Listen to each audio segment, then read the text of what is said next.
wherever you go.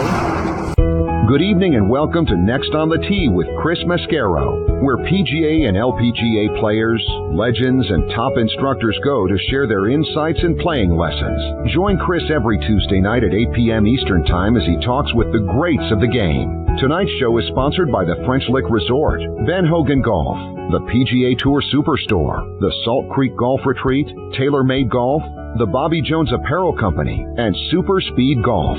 Now here's your host, Chris Mascaro.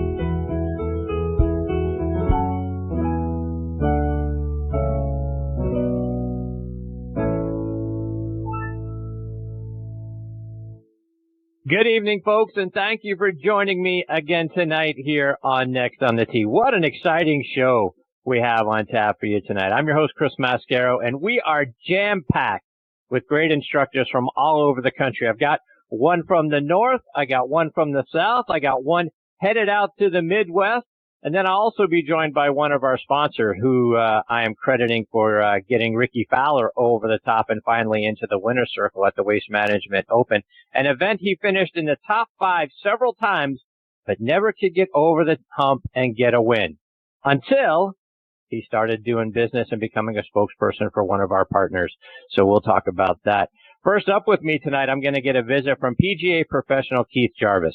Keith is a Golf Channel Academy lead instructor up in New Jersey. He has worked with and been instructed by Hank Haney when Hank was the Dean of Instruction at ESPN's golf schools. Keith has also worked with Andy Plummer and Mike Bennett, who are the founders of the Stack and Tilt methodology. So we'll talk about his time learning from all three of those guys. Keith is also a top U.S. kids instructor, so we'll talk about what he's doing to keep his young students engaged in the game and then the success that he is helping them achieve. So a lot to get into with Keith. Really looking forward to having him as part of the show, and he'll join me in just a few minutes.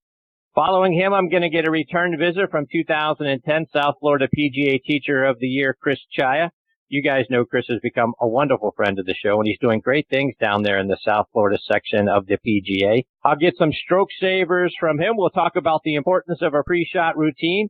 We'll talk about what our pre-round warm-up routine should also look like. And for those of us over 50, how can we regain some of the lost yardages that we're seeing up and down our bag? Chris is going to join me a little bit later on in this half hour.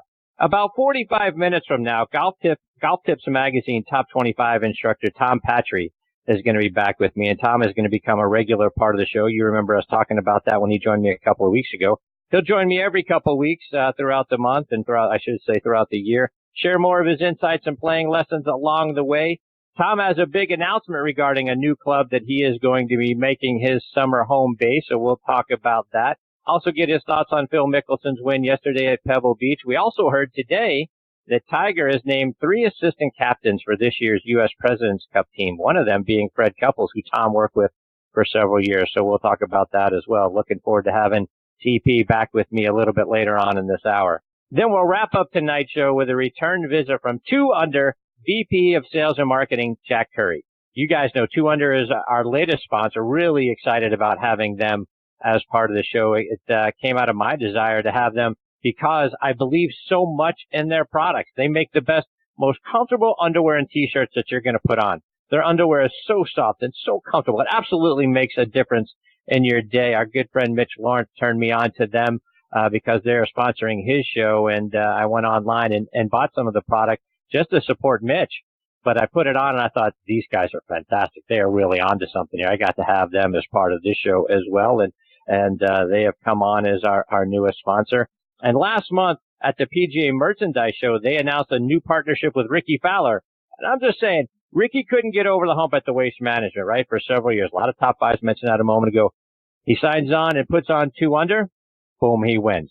And I don't think that's a coincidence. So we'll talk about that and a whole lot more when Jack joins me, like I say, about an hour from now.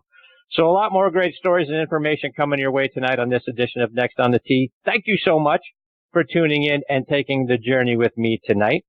But before we get started, I want to remind you about my aforementioned friend Mitch Lawrence and his podcast, Talking Golf Getaways. He and his co-host Darren Bunch let you know about great places to stay, play, and even eat and drink while you're there. Again, their show is called Talking Golf Getaways, and it's moved to a new site, Golf Trip X, and that's the letter X for experts. So golftripx.com. Go there and check out their show and learn about some of the hidden gems, some of the wonderful courses that you have available to play around the country. His twin brother, Matthew, is also fantastic. You hear me bragging about Matthew all the time. His golf show is called Backspin Golf. It's on hiatus right now, but the show typically airs on WLXG, ESPN Radio, AM 1300, up in Lexington, Kentucky. It airs Sunday mornings from 8 to 9 a.m. Eastern Time. You can go online to WLXG.com and stream the show as a podcast. So catch up on anything you missed last year, and you're going to love the show. It's so much fun to listen to because Matthew's fantastic. Again, it's online at WLXG.com or go on or download the WLXG app. And folks, as you know, we are sponsored by the French Lick Resort. Let's hear a word from our good friend Steve Rondinero about what they've got going on up there this winter. Play the courses champions play at French Lick Resort. Laura Davies won the 2018 Senior LPGA title on our Pete Dye course. Colin Montgomery won the Senior PGA title here in 2015. For an experience drenched in history, play our Donald Ross course, where Walter Hagen won the 1924 PGA Championship. It's never too early to plan that next buddy trip to play legendary golf at French Lick Resort, the Midwest's premier golf destination. Be sure to go online to FrenchLick.com to see for yourself what a wonderful place they have up there and to book your stay as well. I also want to tell you about our good friends at the Ben Hogan Golf Equipment Company. Now, folks, if you haven't hit Ben Hogan irons since the 80s or the 90s, do yourself a favor and get a demo iron from either their Fort Worth, PTX, or New Edge irons and go out on the range and compare it to whatever it is you have. All Ben Hogan irons and wedges are handcrafted one at a time in their Fort Worth, Texas factory. No mass production, no shortcuts. Now you can order custom-made irons, wedges, and hybrids by going online to benhogangolf.com, and they're going to build those clubs to your specifications, and best of all, charge you a fraction of the typical retail price. Check out their complete line of forged irons, wedges, utility irons, hybrids, bags, and accessories online at benhogangolf.com. Please also check out our friends at the Bobby Jones Apparel Company by going online to bobbyjones.com. Their early spring collection is out, and it looks fantastic. Plan ahead for spring and be among the first to sample their happy hour collection. I've got my eye on some of their great-looking new polos and sweaters. Can't wait to get some of those. See what I'm talking about by going online to bobbyjones.com.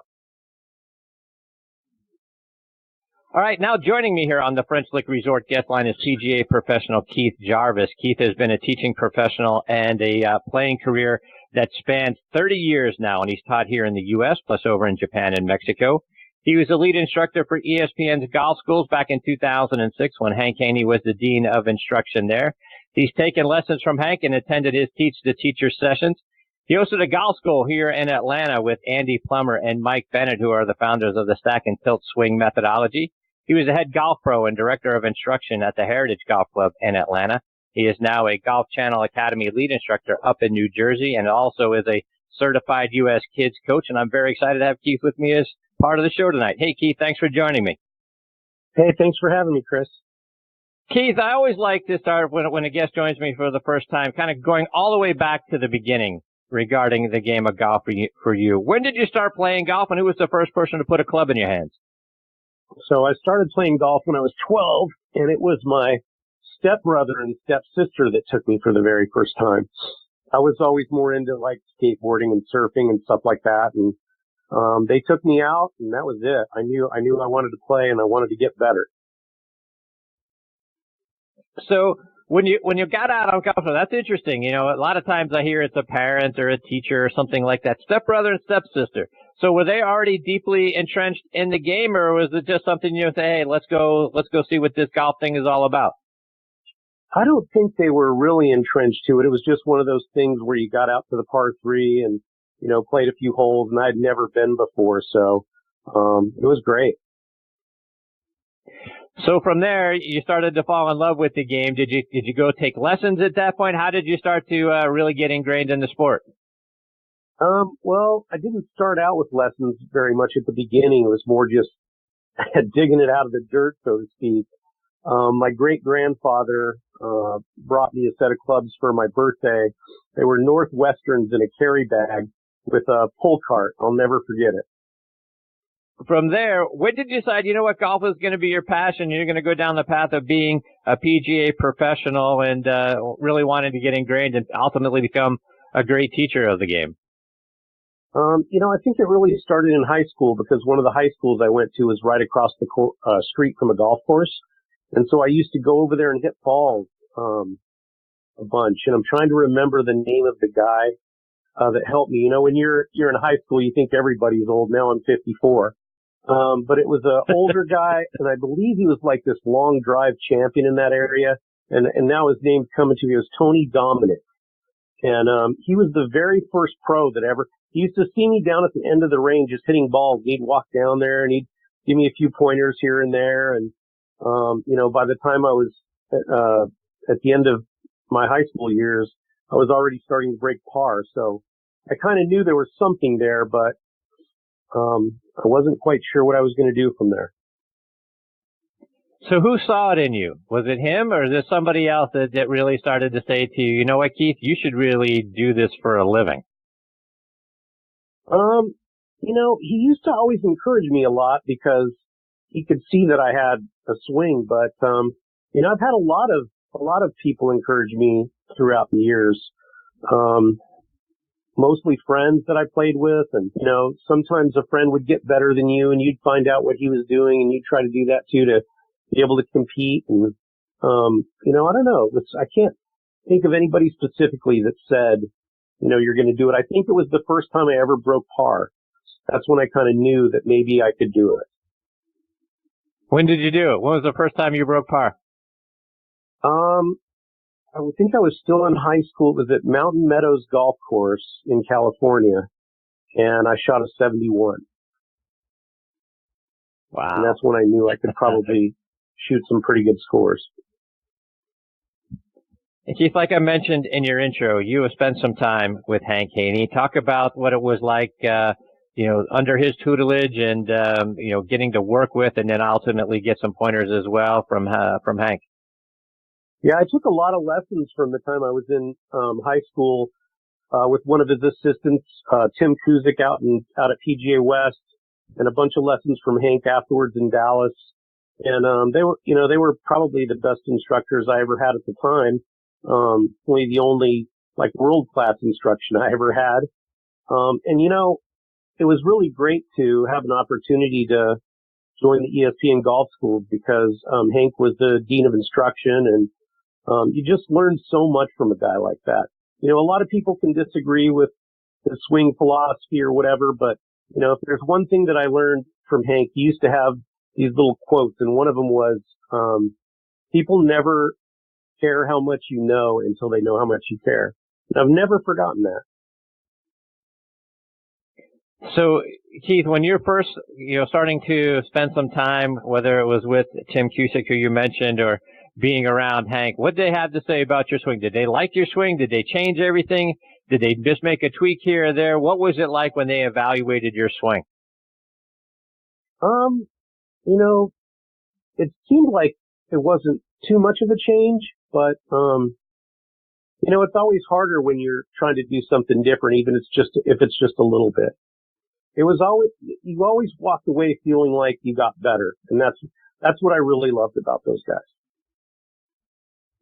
So was it all swing mechanics, or were there other things about mental approach or how you, when you got out on the golf course, how you attack a golf course, or that sort of thing? What were some of the things that they taught you about the swing and about playing the game of golf? Well, I would say that the thing that I probably learned the most back then was, just how important it was to square the club face up. Hank used to say, you can't go from being a slicer to a good golfer. You have to go from being a slicer to a hooker, and then you could be a good golfer. So what are some of the things that you learned from Hank that you have incorporated into your own teaching methodology? Are there some things that you've taken from, things you learned from Hank and some other instructors along the way and sort of meshed it into your methodology? Or is there something in particular that you've taken from Hank? The biggest thing I would say, is understanding the ball flight laws a little bit better, from Hank, and, understanding that impact's probably the most important thing you could teach anybody. I still have students today that come to me that have been playing for 10, 15 years, and most of them don't hit the ground, and they definitely don't hit the ground in the right spot. And, just focusing on that, teaching them to take the divot in front of the ball, really opens their eyes and gets them excited about how good they can become. And for me, that's everything. And Keith, like I say, you also spent some time learning the stack and tilt sort of swing from Andy Plummer and Mike Bennett. Talk about how that compares. Is that very comparable to the things that Hank teaches? How does stack and tilt, kind of sort of measure up to what you learned from Hank? I mean, I think it is pretty similar in a lot of ways. I think stack and tilt gets a lot of harsh feedback, because people just don't understand. They see a picture in a magazine of somebody saying it should feel like this, and then all of a sudden they get labeled as, everybody's reverse pivoting and stuff. And Andy and Mike definitely don't advocate that at all. I think, the way it's funny because I kind of lost my swing for a while, and I hadn't seen Hank or Tim in quite a while. And going through a lot of different instructors just trying to get my swing back, I really struggled. And then I read the article that they did in Golf Magazine, and then I reached out to them to see if I could, take some lessons and try to get back to work on my game. And I'll tell you what it really came down to is losing impact. They said, look, this is the most important thing. You have to learn to be able to take a divot in front of the ball. I think on Mike and Andy's video, they have a picture of Mike hitting the ground 17 times in front of a line in a row. And Andy asked him, so, if you're going to hit, a dozen swings, how many of them would you say would be in front of that line?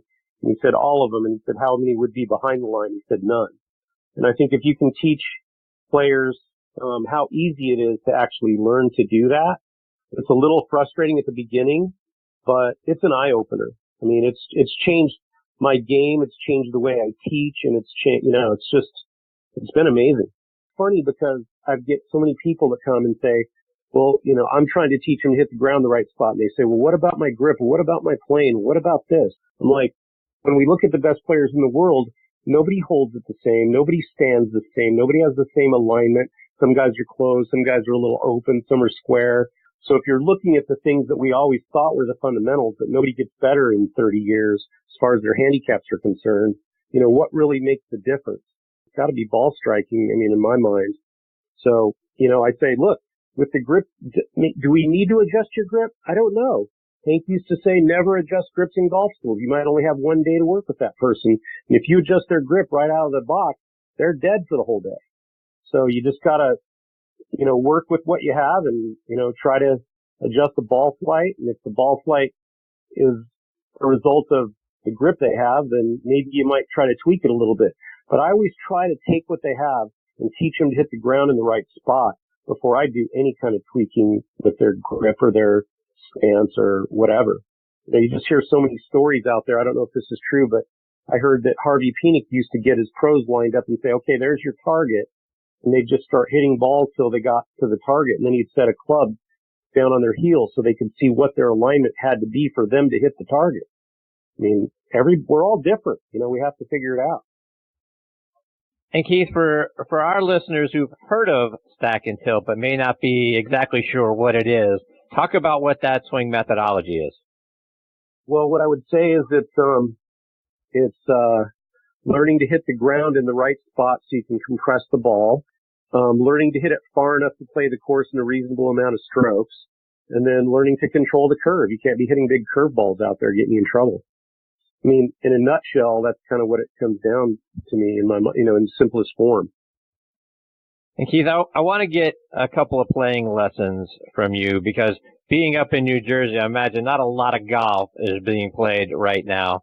So what are some drills that you give your students to do, sort of over the winter when you can't play to keep their golf swings going and making sure we don't get too rusty over the winter? Yeah, I'd say, get a mat, put a towel on the ground, and keep trying to hit the towel as many times as you can in a row, right? So Mike and Andy would say, you got to be able to do this 100 times out of 100 to ever be any good. And if you think about that, if you can't break 100, but you could compress the ball and hit the way you're supposed to, maybe not 100 times better, but maybe that's your goal. I definitely don't see you staying above 100 too long when you start hitting better shots. So that's a good one, just a towel drill, learning to hit the ground in the right spot. I like swinging with the towel under both arms just to keep my arms connected to my body. I think that's a good one. I think, a lot of visualization, imagine one thing I really grind on everybody about is looking more at the target and less at the ball. If your brain doesn't know where you're trying to hit the ball, then it just loads the random hit golf ball pattern. And so because there's not a target out there, you just kind of take what you get, but to see people on TrackMan hitting a bunch of lefts and I say, well, where's your target?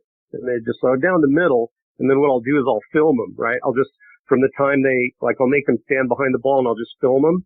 And they never look out at any target, even though they might be hitting it into a net because it's cold here.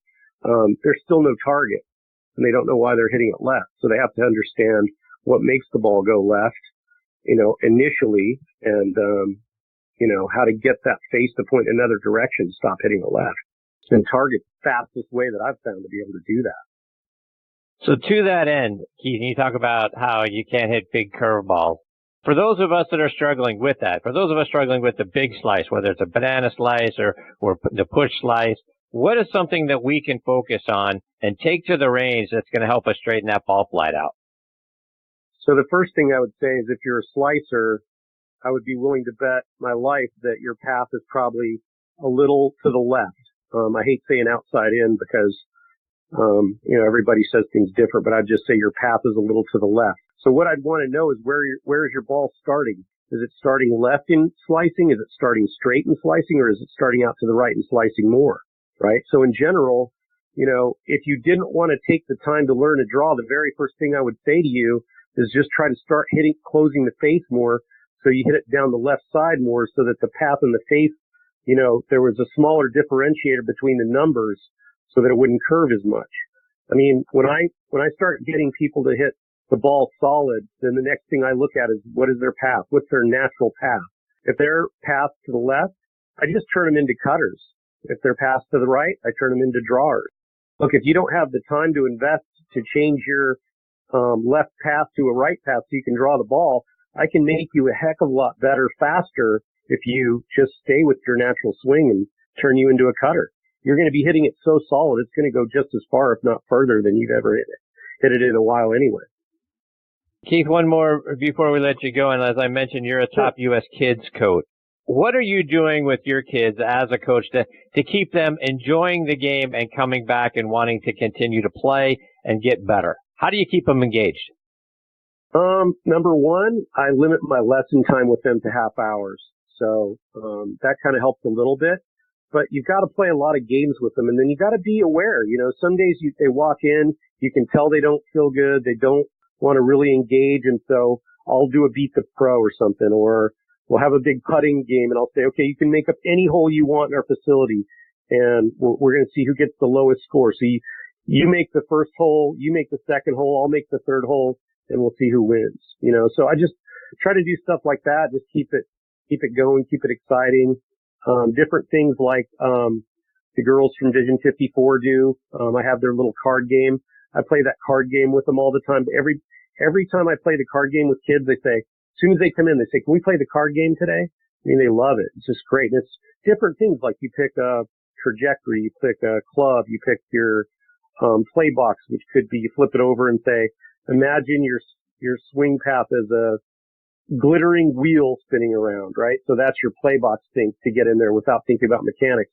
And then you might have a 6-iron, and then it might say left foot only with your right hand only, and it just challenges them to be creative and, makes it fun. U.S. Kids Golf has, they have a lot of games too that they teach all of us at the beginning. They got the tic-tac-toe game. So you stripe out a little tic-tac-toe with some tape on the ground and you get them to play different putting games like that. There's so many resources out there, but, I'm a Titleist Performance Institute junior coach.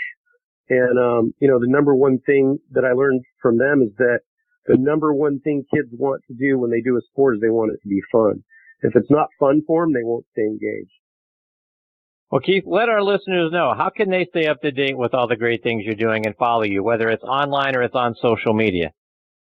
The best way probably, I guess I'd I guess Golf Channel Academy is still going to be working on my new site pretty soon, but you can find me on there under Instructors in New Jersey.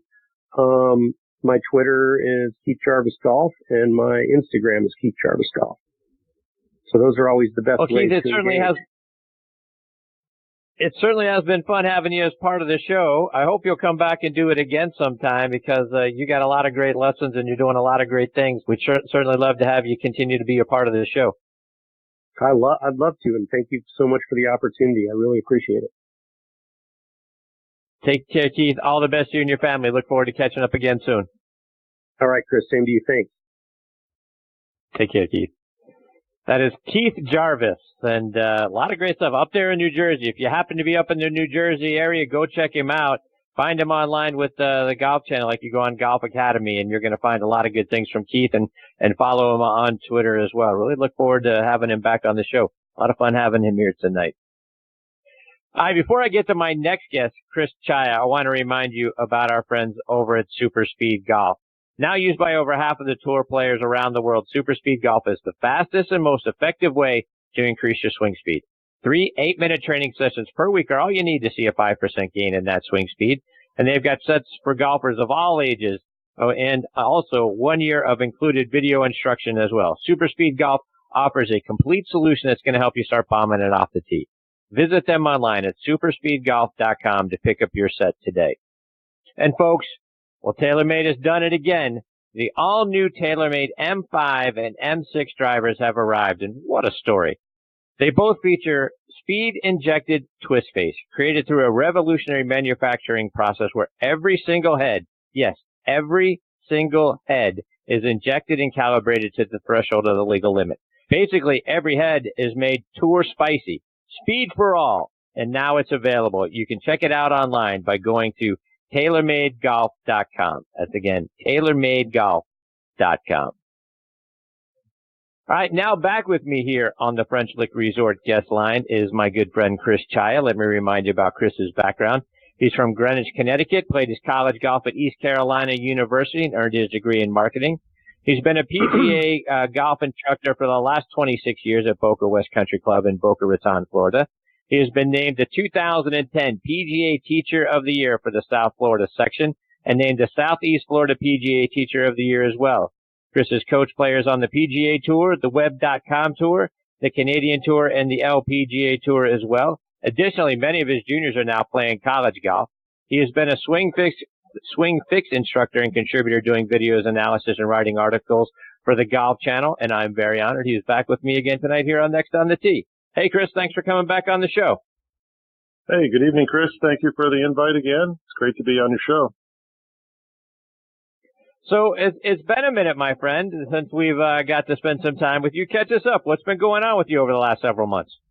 Well, I tell you what, I've been super busy, just teaching every day at Boca West and Boca Raton, and we've only had a couple of rainouts, so it's been a great season so far. We're seeing a lot of new faces and a lot of people returning to Boca West, and it's been great. It's very exciting, and I'm just staying super busy and looking forward to this a great 2019. We're real excited for this upcoming season. And Chris, talking about Boca West, right? I mean, it's a beautiful looking place, and I've certainly looked at it online. Yeah, for our listeners who aren't familiar with it, tell them all about it. Well, it's located in Palm Beach County, and Palm Beach County is a real golf mecca. It's just it's an amazing place for golf and a lot of other things. And Boca West has 4 unbelievable golf courses. It's the number 1 equity club in Florida, and it's rated now a platinum club. It's number 15 worldwide as far as golf clubs. So we're very proud of that, and it's a super nice place. So anybody that's in the area or may come down to South Florida, please give me a call at Boca West. We'd love to have you come out and play some golf, take a lesson, and check the place out. It's really something special. And Chris, I want to get some tips from you tonight, and I want to start by the video that you shared with me a little bit earlier today regarding pre-shot routine. Talk about your routine and how can we develop one of our own and why it's important to have one. Well, I think the pre-shot routine is often overlooked. And I think to play your best golf, you really need to work on a pre-shot routine and become more consistent on your approach to every shot you hit. Was saying about, visualizing the shot and looking more at the target when you're practicing and training and when you get on the golf course. I'm a big believer in that. And the video you're referencing is a video that we produced and sent out to our club members, and then it finds its way onto social media. And it's a great way to share short instructional tips with our membership and then share it with the social media platform. And I learned in college when I was playing for East Carolina, that was one of the things that I picked up is developing a pre-shot routine. And one of the reasons I really started working on my pre-shot routine was just to become a faster player because, unfortunately, I was known as a slow player. And when that was brought to my attention by my peers, I figured, okay, I need to develop a routine that would, get me to hit the shots consistently at the same elapsed time. And I found I started playing better golf when I started really focusing on that routine. So my routine typically starts with, obviously surveying the shot or what's in front of me, looking down the target line, but down to where when it's go time, when it's time to hit the shot, I take 4 steps to the ball. I look twice at my target, and then after the second look at the target, that becomes the swing trigger for me, and I start my swing right from there. And it takes about 13 seconds for me to go through the routine, so I'm well within a lot of time in tournament play, 40 seconds to hit a shot. But the key was really to do 2 things, become more consistent, but also to pick up the pace of play.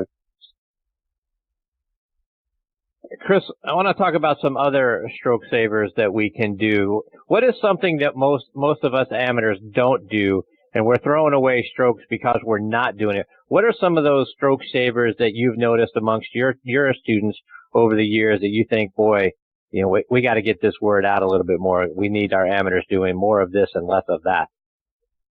Well, that's a super question, Chris.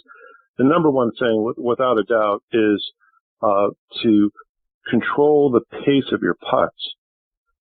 From 10 feet away, on average, a professional player is going to make 40% of their 10-footers.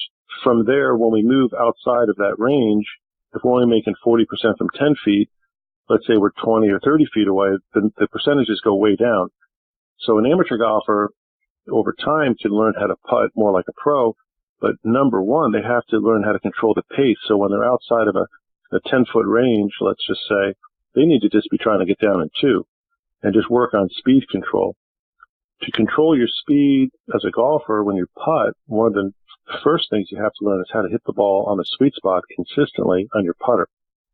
So that when I'm working with students on distance control through their lesson program, it will come up as far as the putter, the equipment they're using, because we really need to hit the ball on the sweet spot consistently to then learn how to control the pace of the putt. So the number one is for amateur golfers to work on your distance control of your putting and learn how to roll the ball, just getting it close to the hole so you can reduce the 3 putts. Myself and other professional players, when we're, let's say, 30 feet or closer, it's rare that we're going to 3-putt.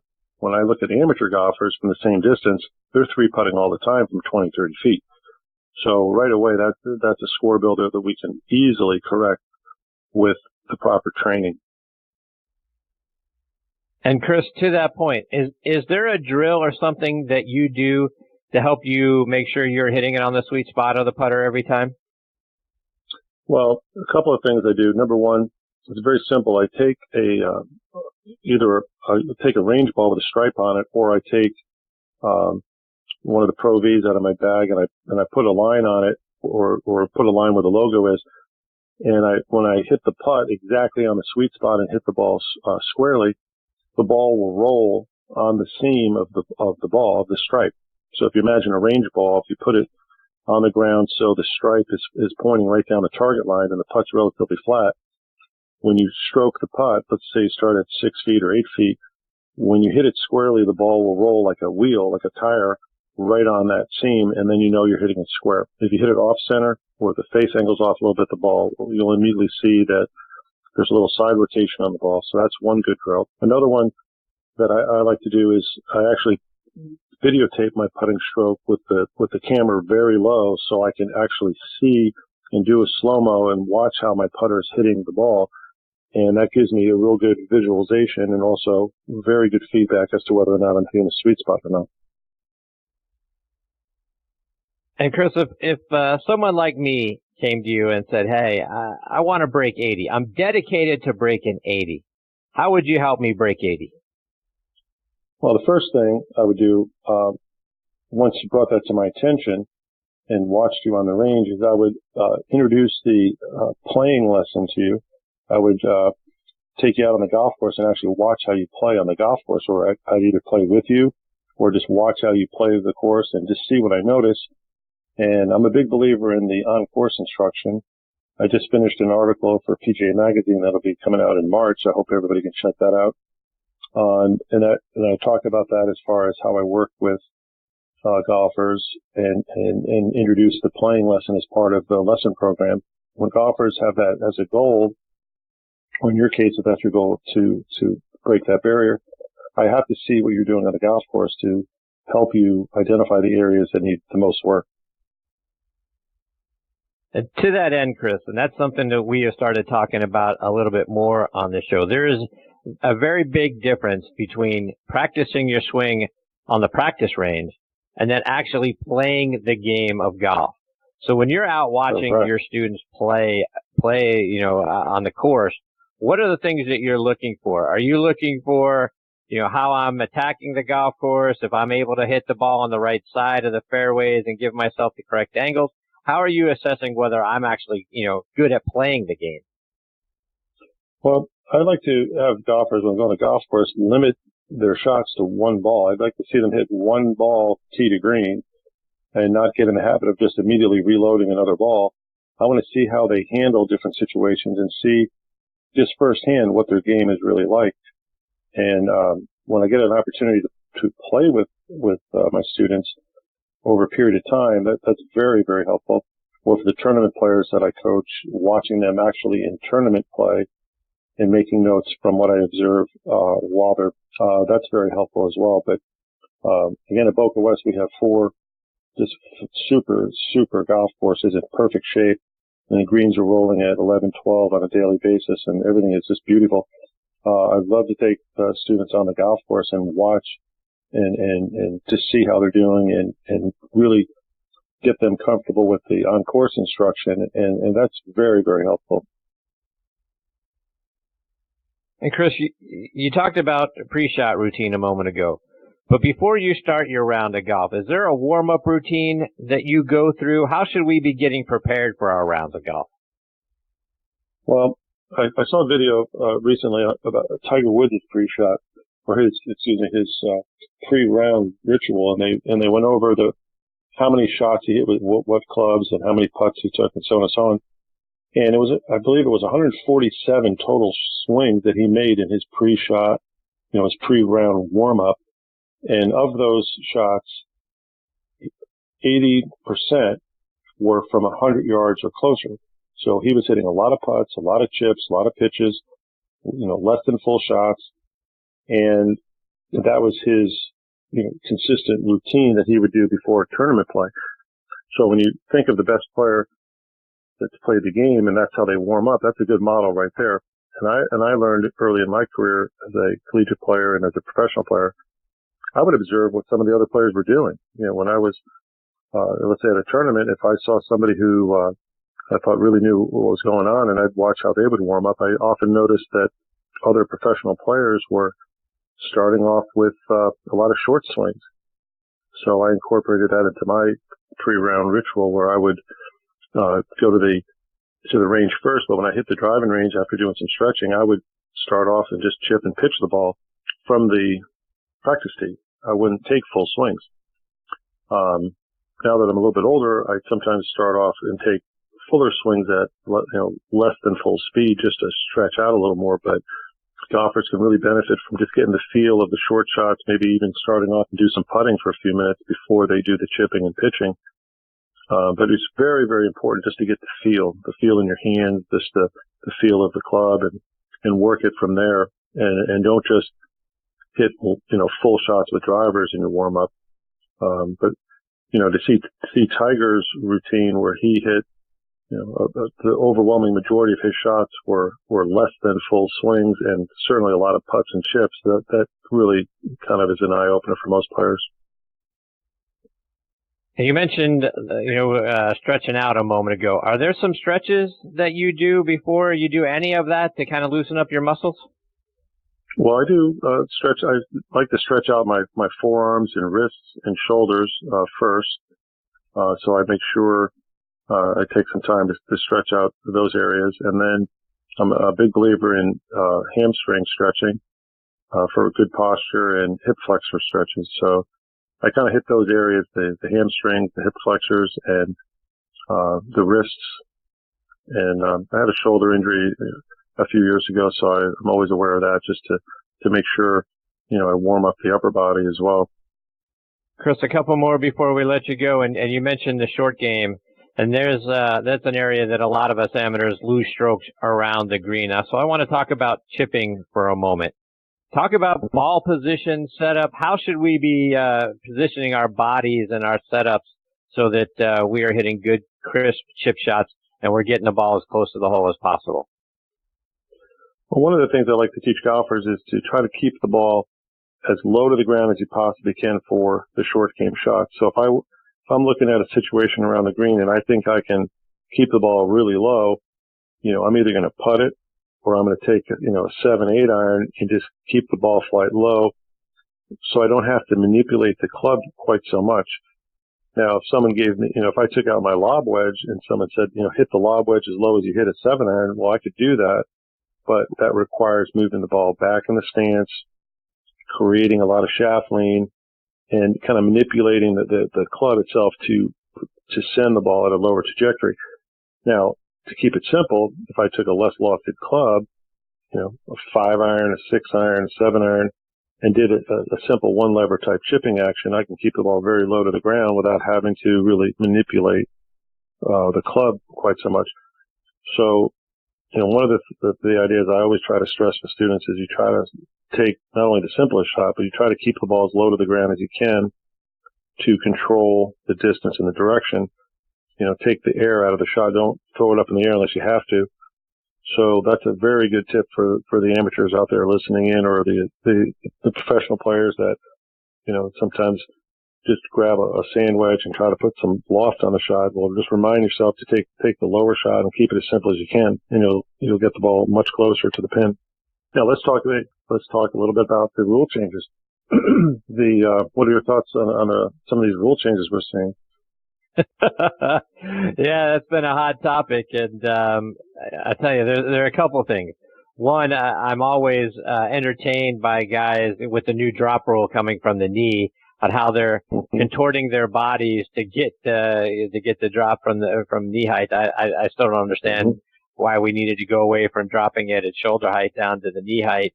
And then with the flagstick rule, putting with the flagstick in, I'm struggling a little bit with that, Chris. I mean, I know that hey, I keep the flagstick in when I'm chipping from off the green, and it's certainly helpful if you might get a little bit too much speed on the ball. That sort of thing can slow it down, knock it down, keep yourself close to the hole. I don't understand why you would keep the flagstick in on a 20-foot putt unless you're at Augusta National or Oakmont and it's rolling 14 on the stimp and it's a straight downhill. Right. Yeah, I get it. Outside of that, I'm sort of struggling with it. What are your thoughts? Well, I have a few. I think there's a high probability. My guess is going to be they're going to switch that rule back for professional play. I think it's a definite advantage to leave the stick in. So the flag stick's in and you're on the green and you're using that to your advantage. I think that's taking a little bit of the skill out of it.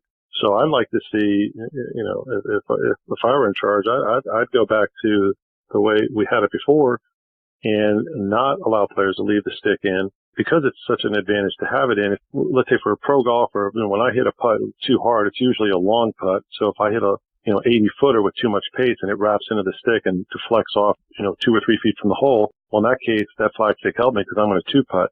If the flag stick were out and I hit it with that much pace, maybe I would go 10 or 12 feet by the hole. Maybe I'm going to miss the comebacker because, again, as a professional player, I'm only going to make 40% from 10 feet.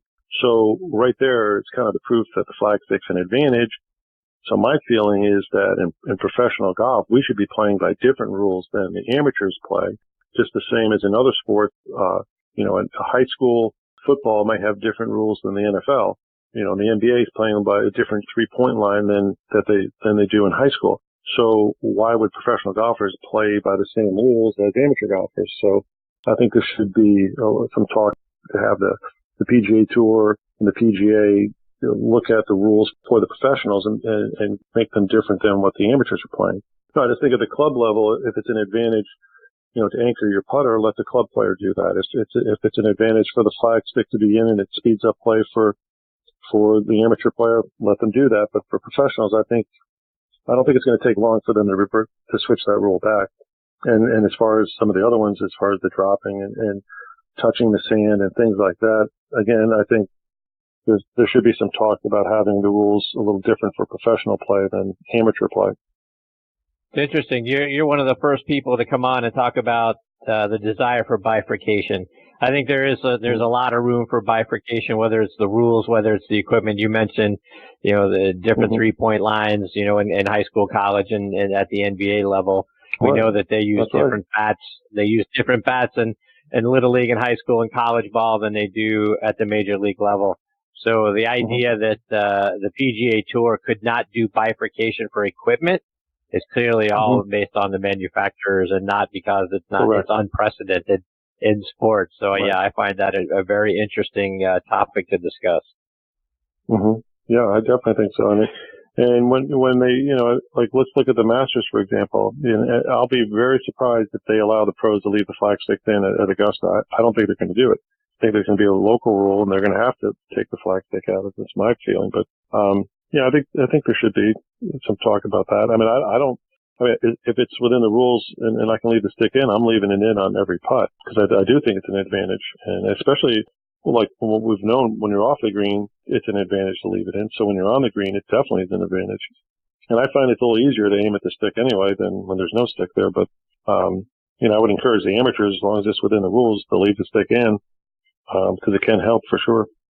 Chris, before we let you go, remind our listeners, how can they stay up to date with all the things you're doing, whether it's following you online or it's on social media?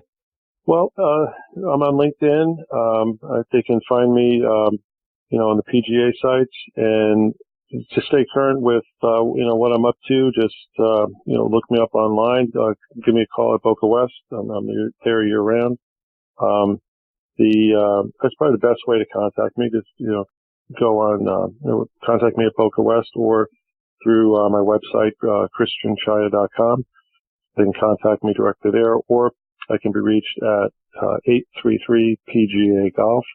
That's a line that can connect listeners with me. But definitely, please, when you're down in Florida or you want to make a trip, feel free to contact me. I'd love to work with you, and that's the best way to contact me through there.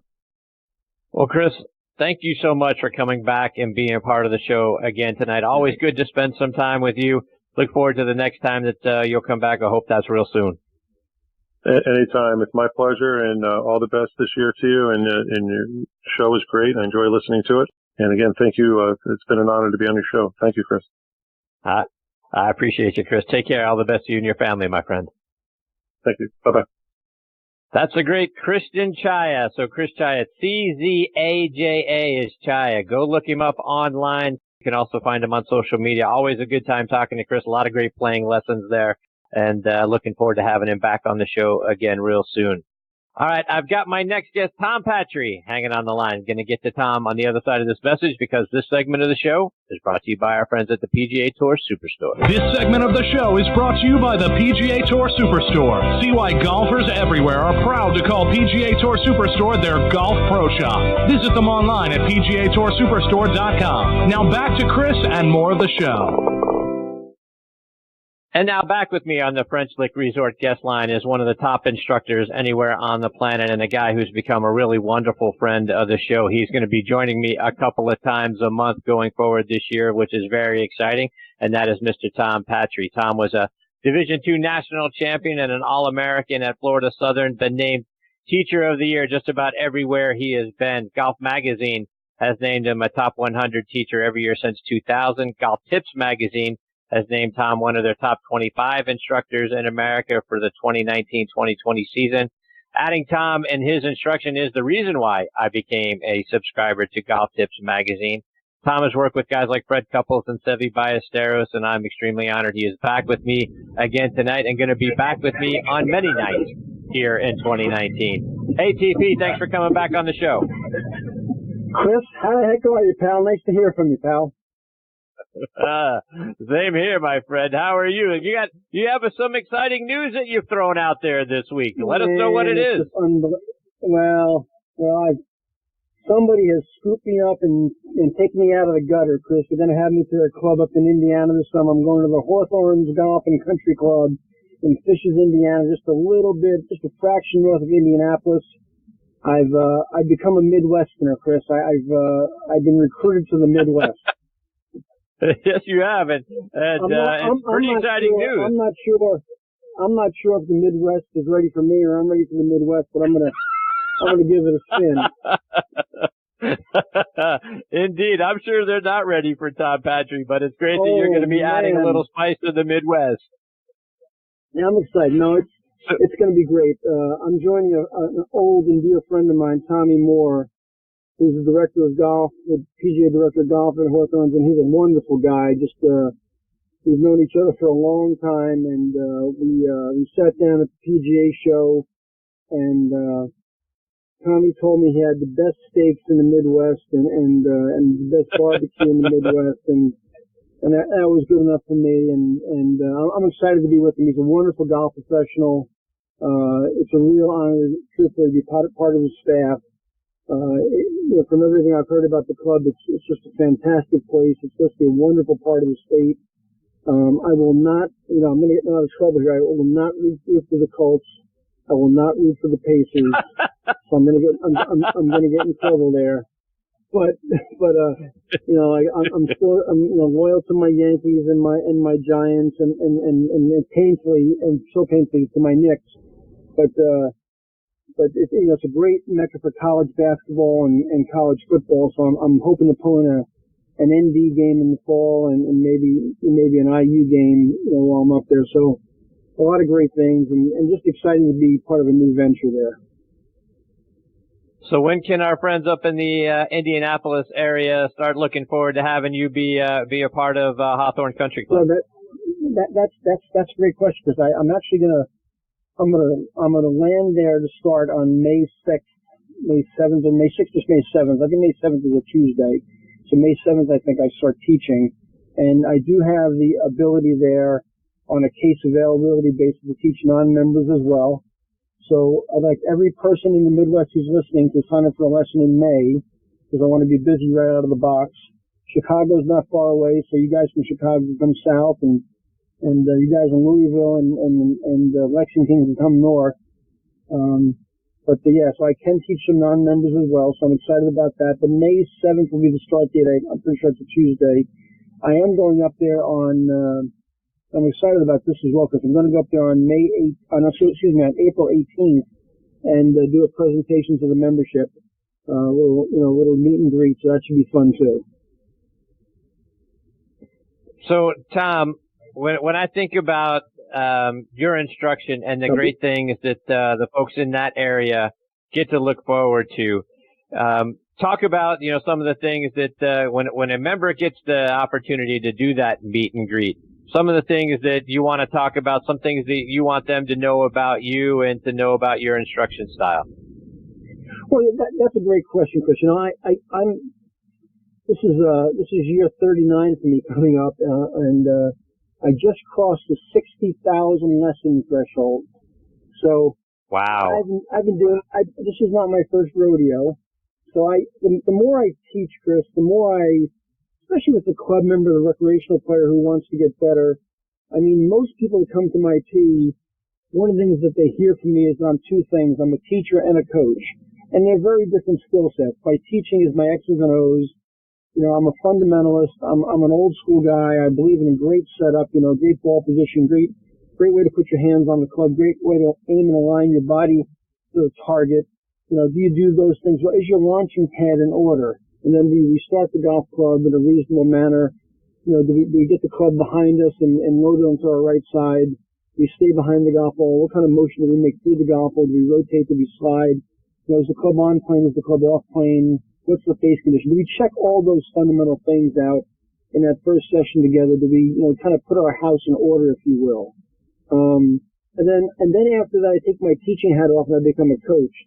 And I ask them things like, you know, how often do they play? How often do they practice? And usually when I say the practice word, they all cringe, you know. So I kind of line my little soldiers up in a row and say, listen, if we're going to work together and we're going to be successful, and you're going to be a reflection of my ability to teach and coach at this facility, you can't let me down. I need to see you on the practice tee, putting some work in on the things we worked at to make this useful and successful. So I kind of map out a game plan, if you will, for these people about their schedule. I want to know, listen, they all have families, they all have jobs, they all have other responsibilities. This is a recreational endeavor, but how much time are you willing to put into this? Is the bottom line, Chris, at the end of the day is, you know, if you want to get better, the number one question I ask them is, listen, how bad do you want that? It all comes down to how bad you want it. I'll take care, I promise them, I'll take care of your X's and O's, okay? I'll teach and coach you at a very high level, but the bottom line is how bad do you really want this? To that end, Tom, like if I was just talking about this with Chris Czaja, but if I came to you and said, hey Tom, I want to break 80. I'm a 12 handicap. I'm a guy that goes out there and consistently shoots somewhere around 85. This year my goal is to break 80. How can you help me break 80? What are the things that I got to do to break 80?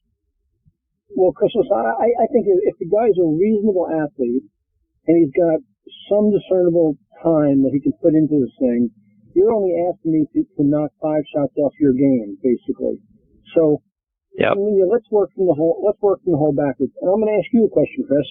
In your average round of golf, when you shoot 85, average round of golf, not your best round, not your worst round, how many times do you 3-putt in a round of golf on average? Probably 3 or 4 times. Okay, so we'll use the low number and we'll say 3. Okay. I ask you a second question. During your round of golf in 85, when you're anywhere 30 yards or closer to the green, so you have a 30-yard pitch shot, a bunker shot, a bump and run shot in a round of golf, and you have that 30-yard shot, how many times you hit that dreaded skull or fat shot where you lay the sod over it and you don't get that 30-yard shot on the green? How many times does that happen in a round of golf? That's probably happened twice. Okay, so we just picked up 5 shots. If we can 2-putt, okay. Now let me ask you a question about putting, Chris. To be a good putter, do you have to be strong? No. You have to be fast.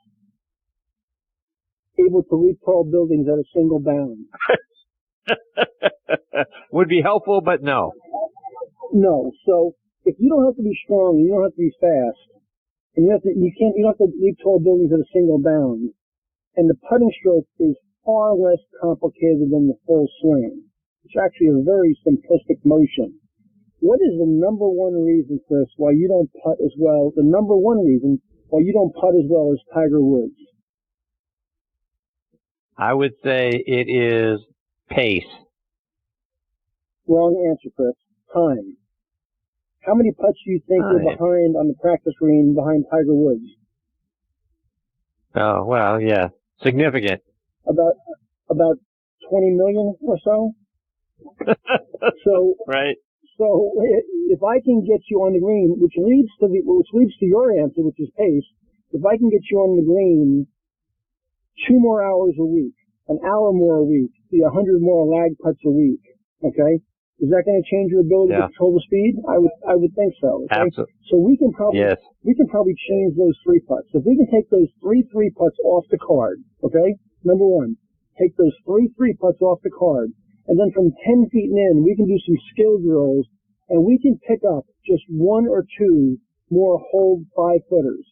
3 putts off the card, 1 or 2 more 5-footers in a round of golf, and then we can go out at 30 yards. And if you're somewhat athletic, and I think you are, we can take those 3 pitch shots around that are getting away from you because of some sort of technique flaw, where you can get to pitch the ball, not like Seve Ballesteros, just pitch the ball on the green and not lay the sod over it, okay? 3 3-putts, 2 more 5-footers is 5, and those 3 wedge shots is 8. What's 85 less 8, Chris? It's 77. That's right. We just changed the golf game because we did things from 30 yards in better. Tonight, when I was giving my last lesson at Esplanade in Naples, Florida, I was on the putting green with a gentleman having this exact same discussion, and we're on the putting green, and we're the only people on the putting green, him and I, and we turned around and looked at the range. I said, how many people do you count on the range right now? He said, well, there are 14 people on the range. 14. I said, yeah. How many people on the putting green with us? He said, none. I said, there's your answer right there. There's your answer. America does not understand how to change the bottom line the fastest. And I tell you one thing, Chris, the people in Fisher, Indiana are going to understand how to change the bottom line by May 30th this year. There you go. Here he comes, Midwest. He's going to make you look at your short game, make you look at your putting. That's the thing I love about you, TP. It's that 30 yards in, it's the putting green, it's all about the short game, because that is where we're going to save most of our strokes. But for whatever reason, and I know what a big baseball fan you are, you know, chicks dig the long ball. So we're going to be out there with our drivers, smashing a whole bunch of drivers, and then we might take a couple of strokes on the putting green, and then we're off to our tee time. It should be absolutely the inverse. Unfortunately, it's not. You know, I love Aaron Judge, okay? I love Aaron Judge. We love Mickey Mantle. We love Roger Maris. But you know what? Would you like to have Yogi Berra on your team? Would you like to have Phil Rizzuto on your team? Would you like to have Derek Jeter on your team? I guess you would. Now, wouldn't you? So you know what?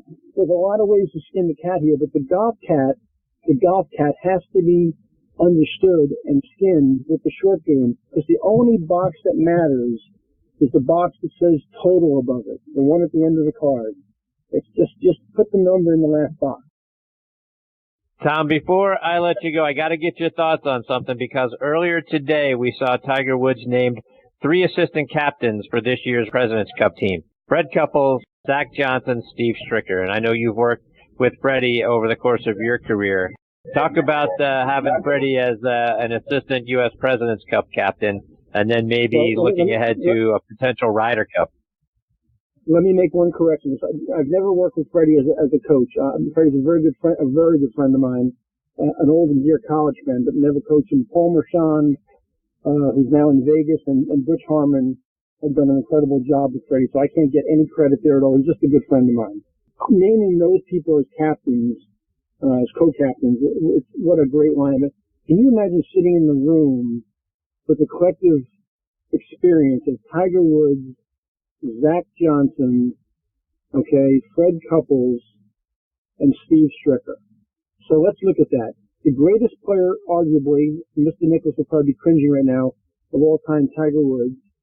The wedge play and putting of Zach Johnson, the wedge play and putting of Steve Stricker, and the easygoing nature of Fred Couples. I would say that's a pretty good lineup in the team room right there. I would like to take my chances with those 4 guys leading the charge right there. That's a pretty... I mean, Zach Johnson is one of the greatest overachievers of all time in the history of golf, as far as I'm concerned. You know, if you didn't know who Zach Johnson was, you're hitting balls next to him on a range somewhere, you'd probably give him 2 aside and you'd lose your house. Steve Stricker may be arguably one of the best wedge players in the past 25 years. And who's more competitive than Tiger Woods? And who's more laid back than Fred Couples? What a great balancing act that is. I think that's wonderful. You know what? I feel sorry for the world team. Indeed. Tom, before we let you go, remind our listeners how they can stay up to date with all of your great tips and instruction and all the great things that you are doing, both on your website and over social media. Yeah, Chris, of course it's at www.tompatri.com.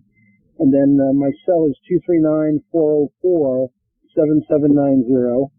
LinkedIn, Instagram, Twitter, and 2 Facebook pages. So if you can't find me, you're not looking very hard.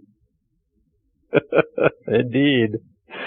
Well, TP, it's always a lot of fun having you as part of the show. Like I say at the top, it's going to be great having you as a regular this year. I can't wait for our next time together in a couple of weeks. And then obviously the people out in the Midwest need to prepare themselves because you'll be there before they know it. And I'm not sure they're ready for it yet, but they will certainly get a great teacher.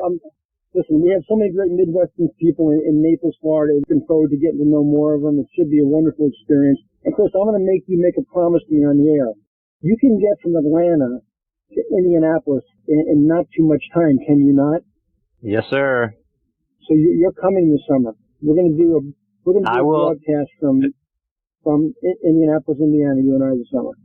I look forward to it. I'm going to hold you to it, so hold me to it. I'm looking forward to that. We will definitely make that happen.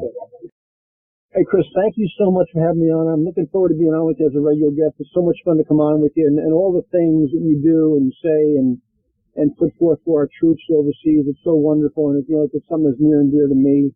So I appreciate that, and I appreciate everything you do for the game. I appreciate you, TP. Thank you for saying that. Looking forward to catching up with you again real soon, my friend. In between now and then, all the best to you and your family. Thanks, pal. Thanks being with you.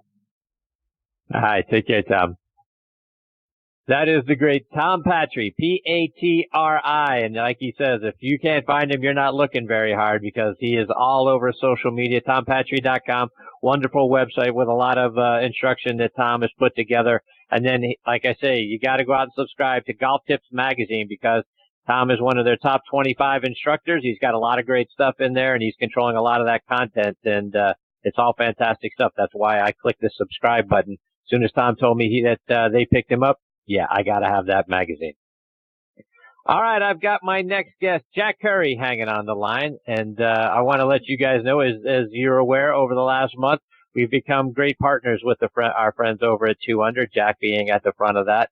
And this segment of the show is sponsored by 2 Under. I want to welcome our new partners at 2 Under, the unofficial underwear of the PGA Tour, worn by PGA Tour players like Ricky Fowler, David Tom, Jerry Kelly, William McGirt, Jason Kokrak, and Matt Everett, to name just a few.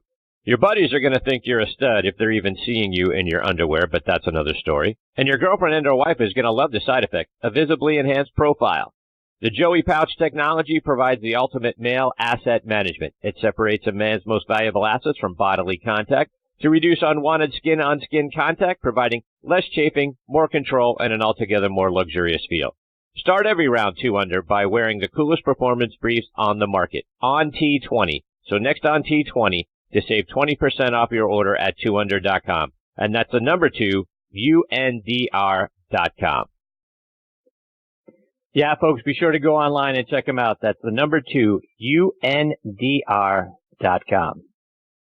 All right, now joining me here on the French Lick Resort guest line is the Vice President of Sales and Marketing at 2 Under, Jack Curry. Jack has been in sales, marketing, licensing, and consulting for about 40 years now. Much of that time has been in the golf, sporting goods, footwear, and apparel sectors. And as you guys have heard me say over the last month, 2 Under is the best underwear I have ever worn. Like I mentioned at the top of the show, go online again, 2UNDR.com. Use the coupon code NXTONT20 at checkout. It's a wonderful site. Got a lot of wonderful things on there. I'm telling you, their underwear and t-shirts and accessories are absolutely fantastic. They also sponsor our good friend Mitch Lawrence and his show, Talking Golf Getaways, and I am very honored to have Jack back with me again tonight here on Next on the Tee. Hey, Jack, thanks for coming back on the show. Hey, Chris, thanks for having us back on. It's fantastic to be here. So, Jack, a lot has happened since you joined me a couple of months ago. First, like I say, very proud to be partnering with you guys at 2 Under now. It's been a wonderful partnership that we've kicked off, like I say, over about the last 4 or 5 weeks, and it's a brand that I loved, even before we had you as part of the show. I started buying the product in support of Mitch's show, and as soon as I started to put the underwear and the T-shirts on, I thought, boy, I got to have these guys because this stuff is fantastic. So, good for you. Thank you so much for being a part of the show and being a part now of the Next on the Tee family. Chris. We're excited to be partners with you, and of course Mitch and Darren and the rest of the troops there also. But it's so great to be a part of your show, and we certainly appreciate the partnership and the plugs that you give for us, and the fact that we have a chance to talk about what we do and how it can affect the industry. And for us, it's been a fantastic ride so far, and we continue to grow our business and add new people to our staff, which just enhances all of our opportunities. And Jack, there's been a number of other exciting things that have happened for you guys this year. First of all, at the PGA Merchandise Show, you revealed that Ricky Fowler is now in the fold. So talk about starting to partner with Ricky. Well, that was exciting, Chris, and we've been working with Ricky for well over 2 years. He's been wearing the product and been a big fan of the product. And it just took us a little while to get it over the finish line to have him come on board as our global ambassador and the face of the brand. And we're so excited to have Ricky be a part of it, just because of the kind of person that Ricky is.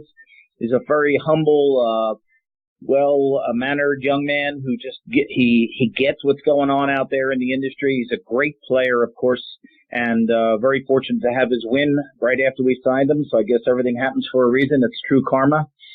But Ricky was a big fan of the product and really instrumental in helping us. When he said that he wanted a product that would not ride up on him and he could focus more on the golf that he was playing and not have to worry about any other things that men have to contend with when they're playing golf and walking 6 or 7 miles each round.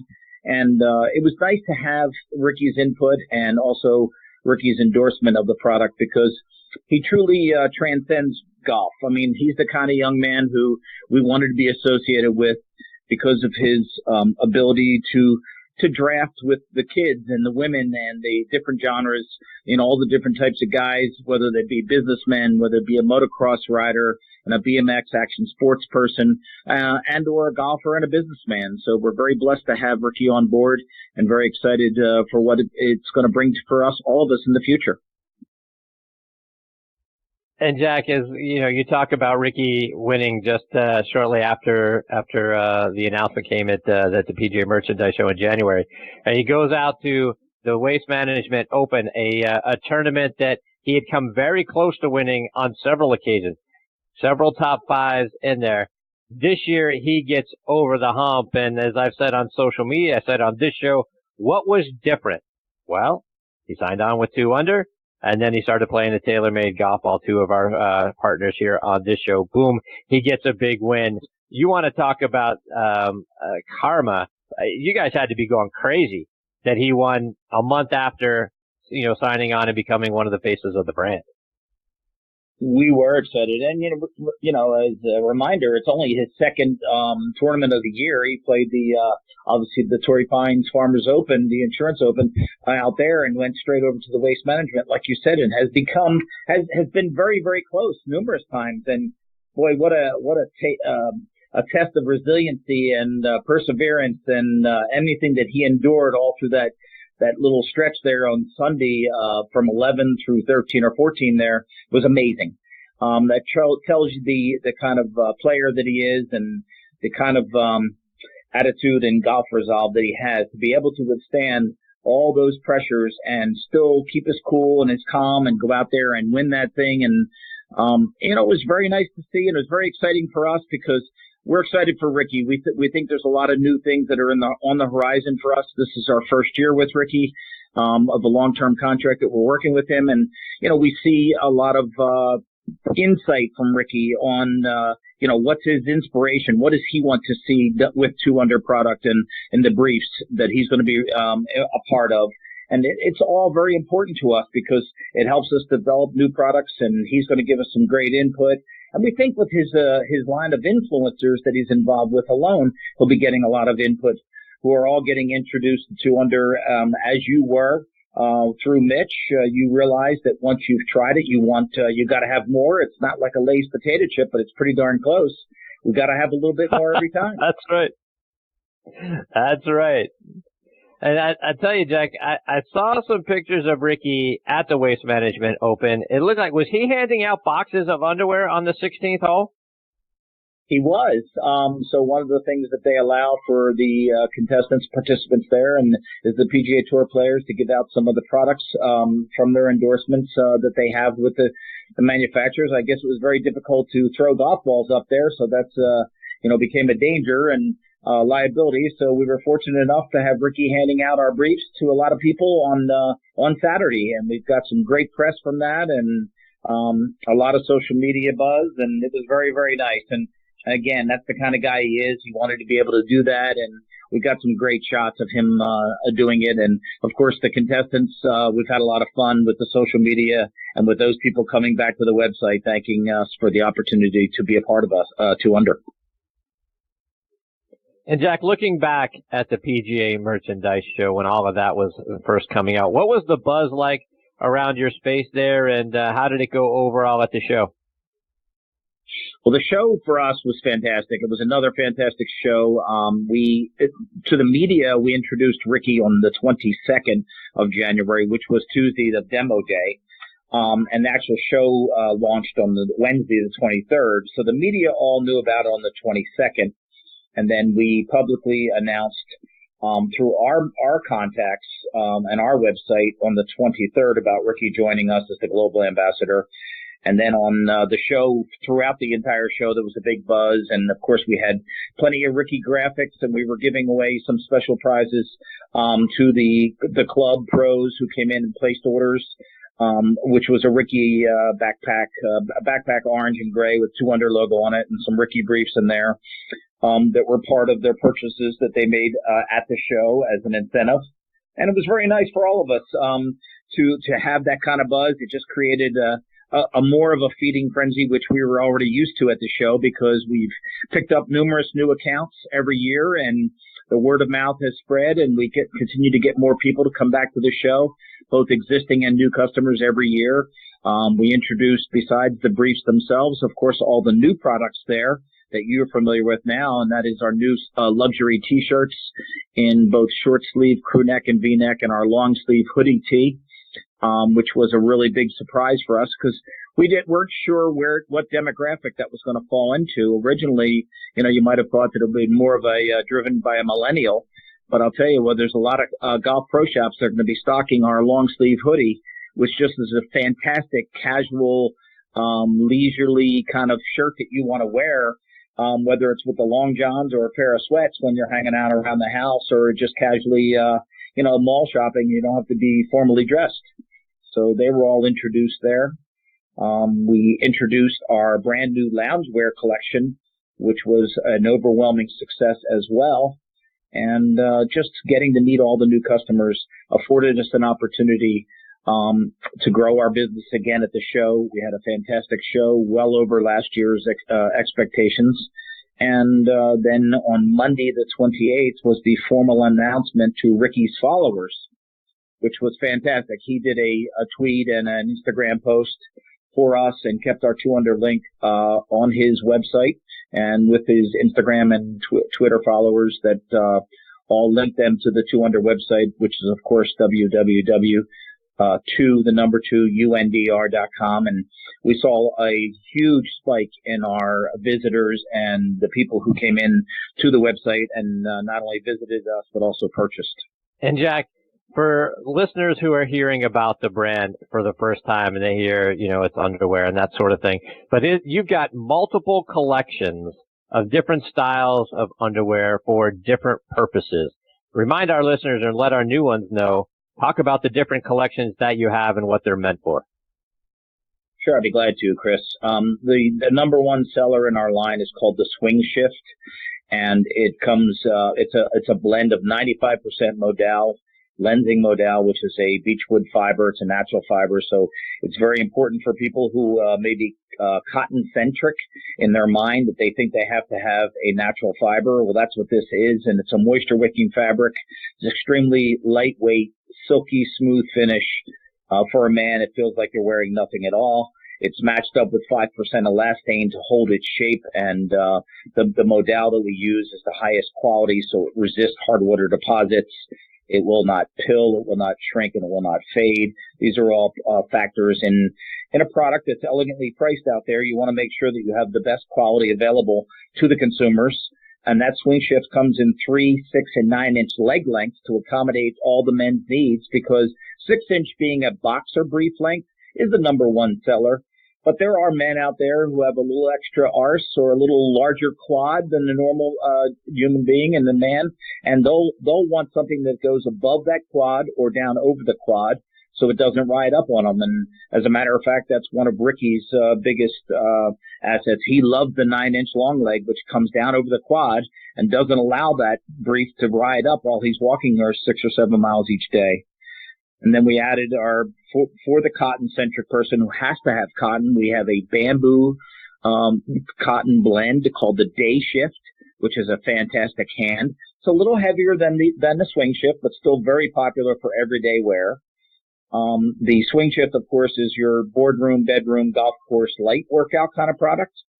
But then you got the guys who are the CrossFitters and the heavy the hikers and the marathoners, the Ironmen, who all want to go out in heavy sweat activities. Of course, our NFL athletes, our major collegiate athletes, the Major League Baseball and NHL players that are all wearing our Power Shift. And that's a compression like 90% quick-dry polyester and elastane combination with quick-dry polyester that you literally can go sweat in that extensively for a 2 to 3 hour sweat activity, come in and in 6 to 8 minutes, the shorts on the inside are dry, which is the Power Shift. And that's huge for a man because you're eliminating one of the biggest factors that men have that creates friction is a heat buildup and moisture buildup. And if we can eliminate that and create a dry environment for men's assets, then every man's going to be much, much happier. And that's what the Power Shift does. And we have some extra features in that Power Shift that we feel are very unique, Chris, and the fact that it has a mesh back for dissipation of the heat. But in the Joey pouch area, which has our patented and trademarked no-drip tip, it's a hydrophobic material that draws moisture away from your body, and it has a full-action fly in the front, so you get the ability for quick access if needed. The whole point of our partnership with Garmitex is a manufacturer of fibers, and they found out that the mineral jade, whether it's 100 degrees out or 20 degrees out, stays cool at all times. And by melting that and infusing it into a fiber, whatever part of the body it touches, the skin, stays 3 to 6 degrees cooler than the rest of the skin, the rest of the body. Well, that's very, very instrumental for a guy if we happen to have that as part of our Joey pouch, which is our patent. And in that Joey pouch, we have what we call cold skin. And it's not like I'm putting ice cubes down there, Chris, but it's given every man an opportunity to have a little cooling sensation the more he sweats. And Jack, one of the things that I fall in love with the brand, and for our listeners that are, still in the northern parts of the country where it's still very cold, is the long underwear. I'll tell you what, right now I would wear the long underwear every day if I could. I'm telling you, I love the long underwear. Talk about what you guys offer and why it is so good at keeping us warm. Sure. I see one of the things with typical thermal underwear with people is thermal underwear can make you sweat excessively. And one of the things that happens if you do that is your body the air will hit that sweat and will keep like a temperature will create a cold feeling around the body. Well, we created a bamboo and polyester blend product. We call it our Long John, and we did it in gray only in September of 2018 is when we introduced it. And it went gangbusters. People just absolutely loved it. It's a very nice fit. It's again, that bamboo is a natural fiber, and it has great properties to wick away the moisture away from your body, and at the same time, it keeps you warm and comfortable. And it's not adding a third layer. I mean, because the Joey pouch is built right into the product, you're not wearing that brief that you typically would wear under thermal underwear. So for a man, that's huge because that's a lot more comfort and one less layer you have to deal with so that you can be more comfortable if you have an insulated pan, if you're, a hockey player or a skier, or a wind pan if you're out there in a inclement weather as a golfer, and you need that warmth. And I typically, I've played in 42-degree weather where, the wind chill feels like it's 38 and the wind's blowing with a wind pan and that long john. And while everybody else was freezing their tush off, I felt very comfortable. So I know that it works, and the consumers have come back and resonated so well with the long john that we've added it in 3 different prints this year to add a little fun to it. As a matter of fact, at the PGA show, we had that hoodie tee and our new Freedom, which is a USA red, white, and blue stars and stripes kind of collage of prints that was on the mannequin. That the response to that was overwhelming. That they loved the navy hoodie with that print and the long john, and it was great. It was really well received and has been extremely well received by the consumer. It washes well, wears well, and feels good while it's on. Jack, just a couple more before we let you go, and you're doing something special to help honor Jared Lyle and his family and help support what they need. Talk about that. Yes, thank you for bringing that up. I was going to bring it up myself, and that's great.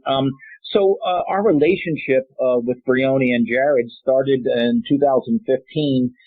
They came into the booth looking for ways. Jared was trying to find ways that his leukemia was in remission at that time, and he was looking for ways to protect his family, knowing that he may not be able to golf for the rest of his life like he had planned to. And they thought about what he wanted to do, and he decided that he and Brioni said, let's be golf distributors in Australia of different brands. And he became officially, with his lovely wife and their 2 lovely daughters, the Australian distributor for 2 Under.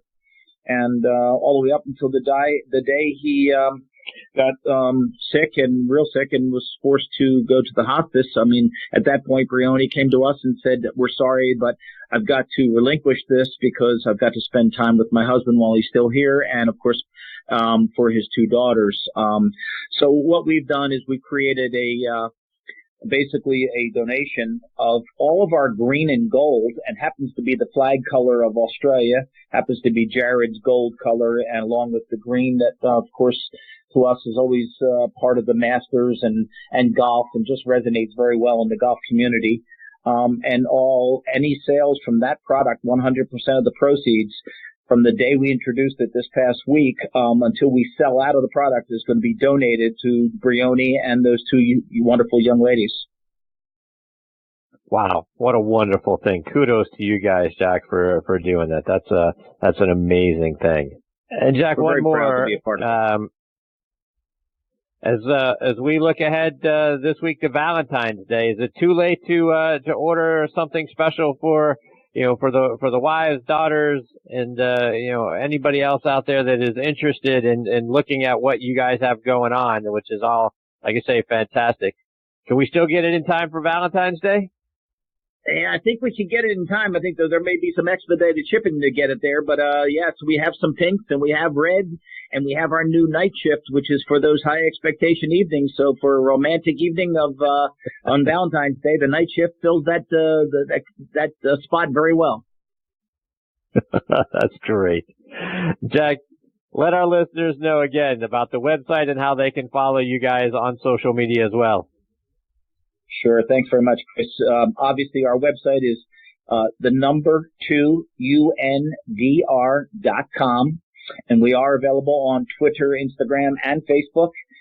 We welcome everyone to come on there and join the Instagram 2 Under Club. We've got lots of swag that we put out there during the course of the year, and we run specials, and of course they can take advantage of the product by using your code NXTONT20 at our website. And before they check out, go to the promo box and type that in there, and that'll apply your discount for them. We're so proud to have you a part of it and be able to partner with you and your whole group here as we talk about this every single time we're on. The best thing about 2 Under is that once you have one, you want more. The women have become huge fans of the product because they know their men are happy, and we make it a lot of fun because we have 15 solid colors and 9 or 10 different prints that we run 3 different times a year, so it keeps it fresh and a constant look of different prints out there to make it fun. Well, Jack, I couldn't agree more with everything that you just said. said, because that's how we became partners. I got a couple of pairs of the underwear, and I immediately said, I got to have more. And then we struck up a conversation, and now it's wonderful having you as part of the show.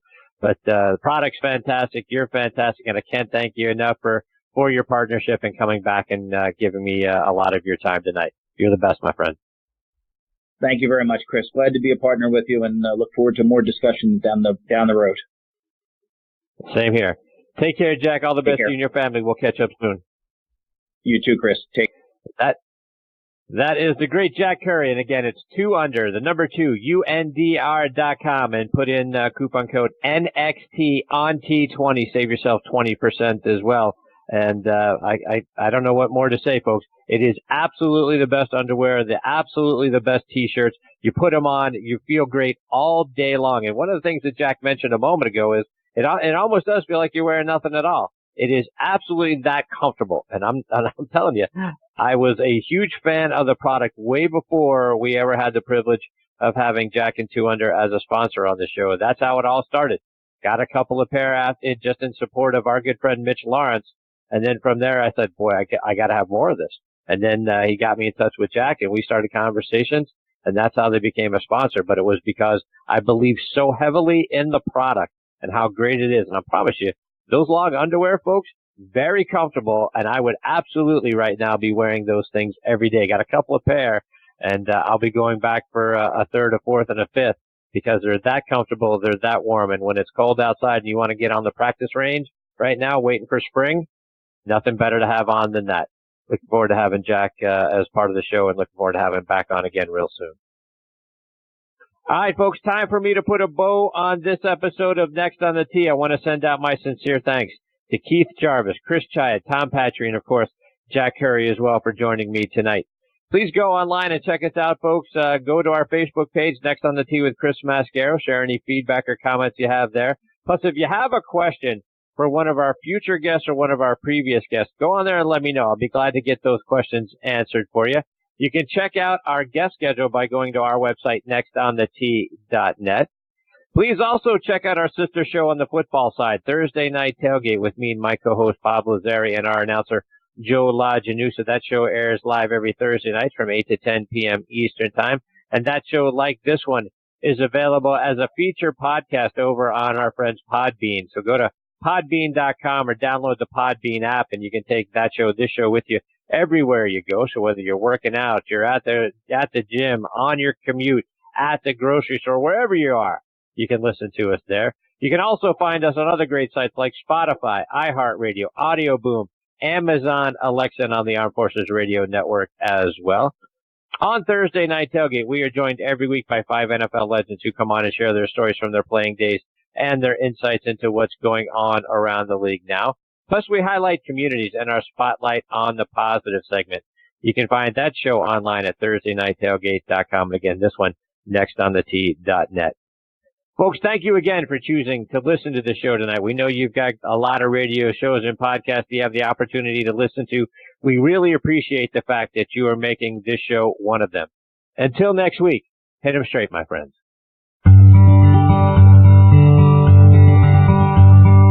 You've been listening to Next on the Tee with Chris Mascaro, where PGA and LPGA pros and top instructors and media members go to tell their stories.